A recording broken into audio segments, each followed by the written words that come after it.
There's a thing I don't understand about English. What is people of color? What is people of color? Doesn't white people around the world, I would say, especially people in Europe, love to say Americans are obsessed with race. I'm gonna generalize that. I know people hate that. And then Americans from the US are obviously like, yes, why wouldn't you be obsessed with race? Because it affects so many things historically, culturally, language-wise, you know, like.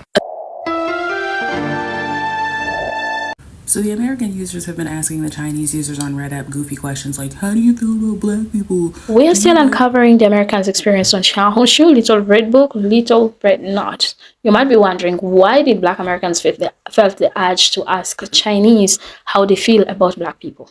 So if you've been watching this episode, then you understand that this question is not new, because everything that is happening in the US right now, so from the Black Americans' perspective, the people to blame are white Americans. So since we are speaking about systemic racism at this point, because individuals' racism cannot dictate the system, according to me. So can we address the system rather than attacking each other? Because at this point, the only way out you have out of this mess, guys, Americans, is true unity.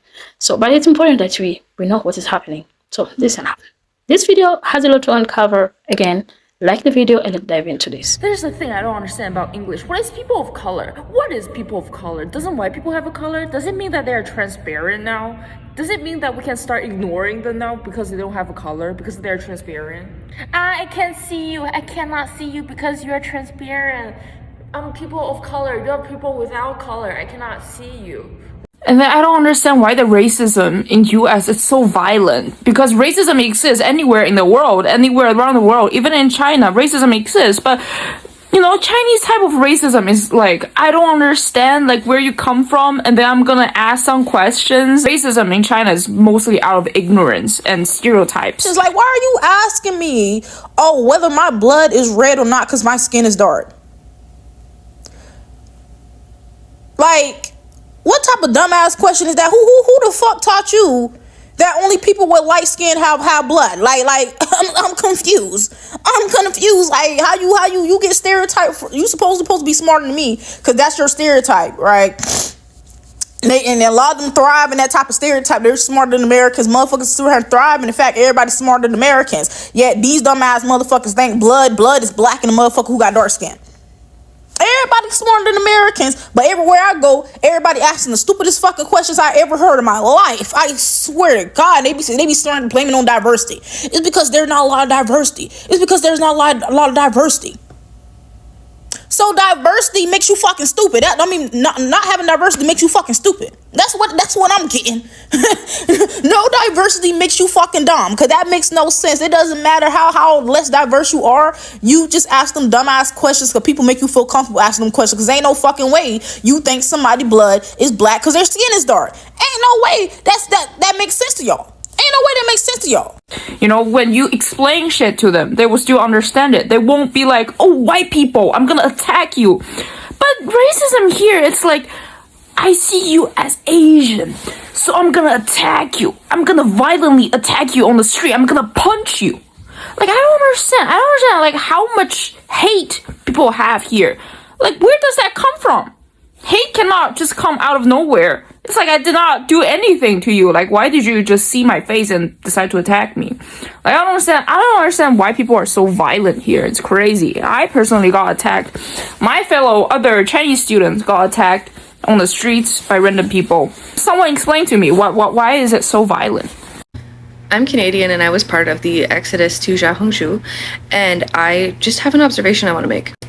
Thousands and thousands of Americans in one singular day figured out a way to make bilingual content. They figured out a very easy route to not only translate from Mandarin to English and back in real time, but also to watch it on videos and have it happening in real fucking time. And I just want to know where that energy has been for the Latinos and Asian people living in the States. I don't want to hear any of you motherfuckers ever say speak English ever again. Never once. Never fucking once. I've seen how easy it is for you to adapt to an app that does not have English on it. I want you to treat the Latinos and Asian people in the country that you are in with the same fucking respect that you treated the denizens of Xiaohongshu. Why is that so difficult?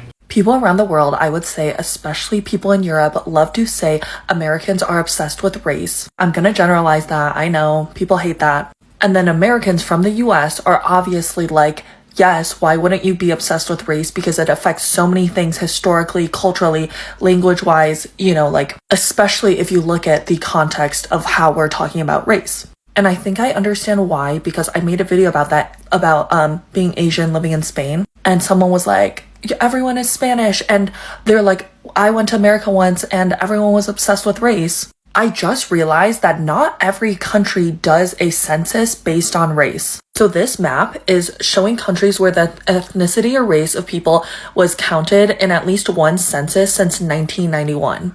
And obviously the US, a lot of South America, Australia, New Zealand, but a lot of Western European countries are not listed. Spain, Portugal, France. And so I guess it makes sense. In these countries, they would be like, why are you always talking about race when like nationality-wise, everyone is Spanish? Even though like outwards appearing, people would assume that an Asian person is Asian before they're Spanish. But in the US, growing up since we were kids, like putting on like every standardized testing, everything, you would have to put your race or like your ethnicity on there and your race. And obviously there are reasons for that. So there's like more representation. Indigenous people get, like different access to things based on how they were treated in the past. But I just realized this and I feel like this is so fascinating. European Americans are realizing for the first time the depths in which they have been propagandized by the US government. Someone here in Italy asked me, how is it that Americans so easily and willingly gave up their freedom for an oligarchy, for fascism? Because it's the land of the free. It's like what America is known for, and democracy and all of these things. And I looked at them and I asked, when has America ever really been free? Because despite the fact that parts of the population in America have been fighting for civil rights, for equal opportunity, for equal rights for decades since the inception of America, America's main marketing thing is the land of the free. But the thing is, European Americans, just like Europeans, seem to only see freedom or the lack thereof when it's people who look like them. Because I had to tell them the only people who believed America was free were European Americans. But them realizing that the system is designed to keep them where they are, like literally keep them from even seeing outside of their worlds because they might learn they're not actually free. So I'm watching these people have these breakdowns because they're over there on Xiaohongshu watching Chinese people live their best lives. They're not huddled in food lines like America wants you to think that they are. They're not starving and oppressed over this all-seeing eye, but Americans are. So not only do they not give you vacation time, but they don't even give you the mental space to say, I don't feel bad if I did go on vacation. They don't want you to see. They don't want you to see. And then Americans have given them the self-imprisonment in the United States. And some of them are already on a Chinese app because they're white people. They're getting more privilege than other people. But Chinese people are also experiencing people being racist. They're not following the rules. They've already banned lots of Americans from the app. And I don't even want to give them credit because I am not sure that these breakdowns are not just because people who don't look like them, people who they believe should be and have been oppressed, are actually out here having better lives than they are. And they're doing way worse than most of the rest of the world. And it's only going to get worse. Is America the only place where black people act black? I'm not trying to generalize black people because I know even in America, we don't all act the same. And I know that there is, huge gaps between diasporic people. However, in America, there is a general cohesiveness amongst our people of just authenticity, frankness, and, vibes. What I've noticed is black people, especially black people who live in European countries, y'all quiet as a mouse. Y'all don't speak unless spoken to. Y'all doing everything y'all can do to conform and fit in. That's why TikTok is so boring when the Americans leave. For the most part, black Americans have refused to conform. If there's no space for black people to be authentically ourselves, we make space. We make room. We don't conform, we don't shut up, we don't be quiet. We fight for our right to speak, for our right to be seen, for our right to create and live how we choose to live. And everyone doesn't have to agree with it, but when we be us, people latch on to what we do. Because what we do is outside of the norm. We create the culture here. We set the tone. And when we set the tone in the culture, it allows people to piggyback off of that. Make more culture, make more art. Then it becomes the cultural standard. We shift the frequency just by being us, just by doing what we want to do. My advice to British black people, since y'all are biggest haters, do what you want to do. Say what you want to say. Act how you want to act. And they might talk about you and judge you at first. In 5 business days, they'll be doing exactly what you do. Just how y'all always doing what we do. Y'all can have a uniquely British culture. If y'all just step outside of the norm and choose to be who you want to be who you are. Don't let nobody tell you who you can and cannot be. Be you. That's why black people love the UK Thanos. That girl is authentically herself. She matched our vibe so much because that's all we doing is being ourselves. And we fuck with anybody who being ourselves. Black, white, Spanish, Mexican, whoever. When you being yourself, no matter how it's perceived, people rock with that.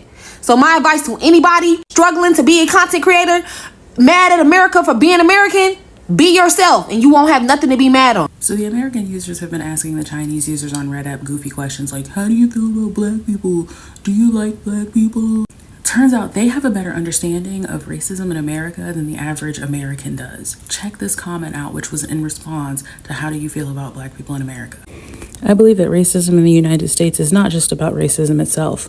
It's more of a social atmosphere deliberately were created by the upper class capitalists to prevent grassroots communities from truly organizing.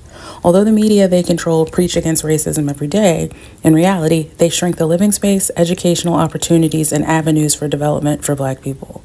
This leads many black individuals under the pressure of societal oppression and the influence of herd mentality to be compelled to engage in illegal activities, thus creating negative stereotypes and amplifying the effects of racial discrimination. But wait, there's more.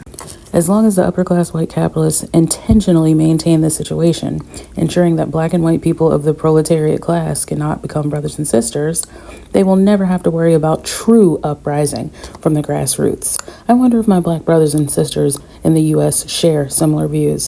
Yes! You explained that better than I could have myself through years and years of activism. So now can we stop with the basic, do you like black people questions and start moving on to the real deal? Because clearly they've got some thoughts. If you want to visit China, be aware of this. When you're walking on the streets, you might see people do this. 拍个照, 拍个照, or 自拍, 自拍. Or they might not see anything, they just, 老外, 老外. Don't be surprised if you take a picture with them and they started to offering like gifts. Dude, Chinese love foreigners. As long as you don't look like Chinese, you feel like a celebrity in China. Did you know that you can possibly quit your job and just travel to China if you don't look like a Chinese and walk on the street and become a millionaire? Yeah. Being black in Shanghai.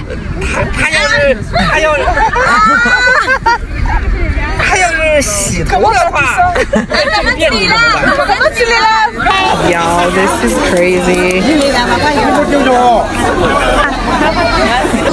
You won't believe that on this section of this video, this one black guy has attracted all this crowd in China, and he has decided to join their game, and likely he won the game. It was a very long video, so I didn't want to bring the whole of it here, but look at it. Just one black guy. Look at that crowd around him. Imagine.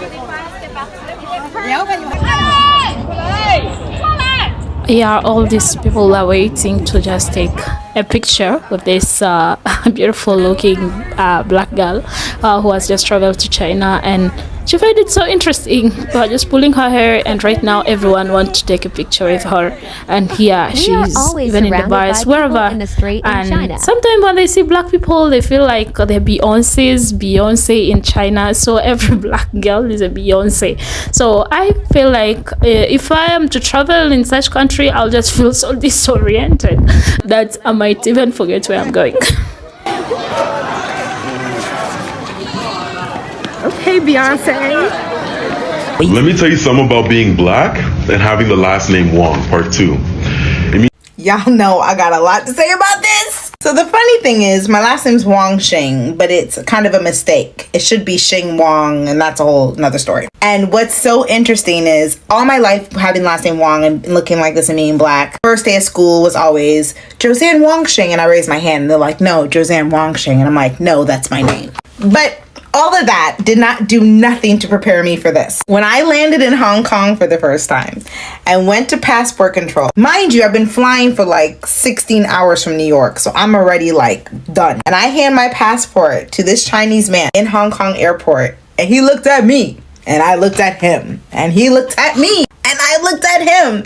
And I was like, bruv, I don't have time to tell you the history of why my last name's Wong. Just know some of your peeps went to the Caribbean and did not come back. Hence why I'm black with the last name Wong. During the video, moving on, I find interesting this conversation between this young girl and this African from, I think, Ghana. We'll let you enjoy the conversation as they go on. Hi, nice to meet you. Nice to meet you. What's your name? My name is Oya Yoye. Oya Yoye. 我是和平. Hello. Hey, what are you eating? This is noodles. Noodles. Wow, your English is very good. Thank you. You're welcome. Do you have an English name? English name? 英文名字有吗? What's your English name? My name is Sophia. Sophia. Okay, my English name is Harmony. Harmony. Yes. I come from Zimbabwe. 你知道津巴布韦吗？我的国家是津巴布韦。津巴布韦。对，英文会说 Zimbabwe. Zimbabwe. Yeah. Hey, see you. See you. 啊，注意安全。 You've been living in China for 4 months. Yes. 这边最大的3个文化冲击是什么？ Number one, in America, you don't use your phone as much as you do in China. You use your phone here to pay for things, WeChat, to talk to your friends, call a cab. However, if your phone dies in China, you're completely cut off from all communication, all way to pay. You'll get used to it, actually. Do you have a key for your apartment, or is it a password lock? It's a password lock. So you just walk out with your cell phone, you're good. Yeah. Once you get used to it, it's going to be like reverse culture shock going back to America. I need cash and a wallet and my ID and credit cards on me at all times and an actual real key. After living here for 5 years, my number one culture shock has remained the same. They do not typically flush toilet paper down the toilet, but they put it in the trash can beside the toilet. So like in public bathrooms, there's just an open face trash can full of used toilet paper. And number two, the city is incredibly clean and orderly. The subway is a really great example. I was coming from New York City. The subway in New York City is, incredibly dirty. There's not as much organization as there is in the Shanghai subway. Is that a culture shock though? Not necessarily. It's a shock that it's so clean here. It's shockingly clean. It's shockingly clean. My second biggest culture shock, I would say personal space in general. Sometimes getting on and off the subway, people actually just being in physical contact with you for more than 30, 45 seconds at a time is just considered normal here. Or when you're in line, if you're not belly to someone's back, you're not in line. Number three for me, I'm gonna piggyback off of that. I find the same thing not only on the subway, like you were saying, but on the street. I will literally be walking down the street. I will make eye contact with someone, a few meters down the street. We have, lots of time to meet each other and figure out which way we're gonna go. In New York, if I were to do that, we would move apart and find our lanes to pass each other way in advance. In Shanghai, it's like chicken. It's like chicken until the very last centimeter. I swear, I will almost run into everybody I see on the street. And usually they're also on their phones. I'm not on my phone and I see them coming and we both dive at the last second and then we pass each other. My number three, there's about 15 people on the other side of this camera watching us, taking pictures. It is kind of weird. It's not considered rude to just stop and look at people for long periods of time. You know that they know that they're watching you and they just keep looking. Yeah. As I was taking this video, minding my business, I just turned back and then there was this lady videoing me. And I'm just like, I'm not even in your mood today. So I kept on walking, kept it moving.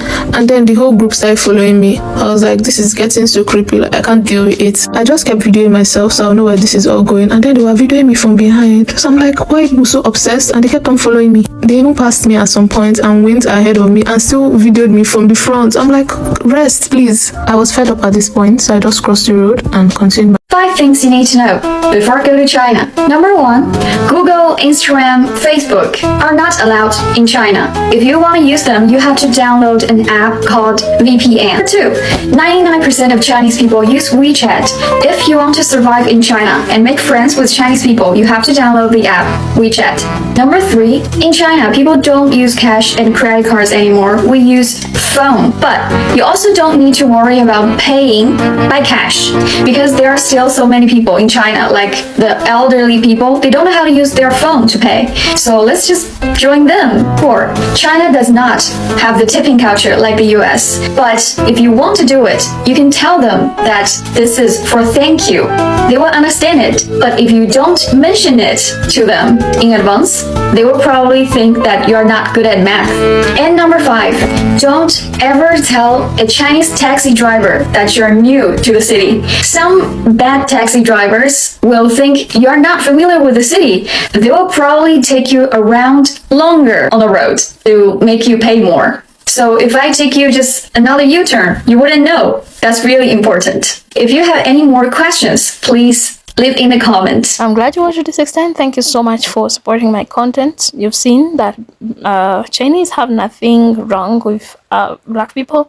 If that was your worry, if you're trying to find a safe place so that you know if you are safe at Xiaohongshu, Rednote and Red Hub, then you are at the right place. There's no problem with you. They will admire you. They will ask you funny questions. As this girl, the lady was upset that they they asked her about the color of her blood. But yeah, it's that's how you educate people. Sometimes sometimes you educate yourself on the things that you know. You have to know they exist, and then you want to know how like you know more about it. So now that they have seen black people, I guess they're going to inform themselves. Because I know Chinese are smart. We are going to look at the education system in China compared to the US, and here I can assure you that yeah, there's a lot to unpack.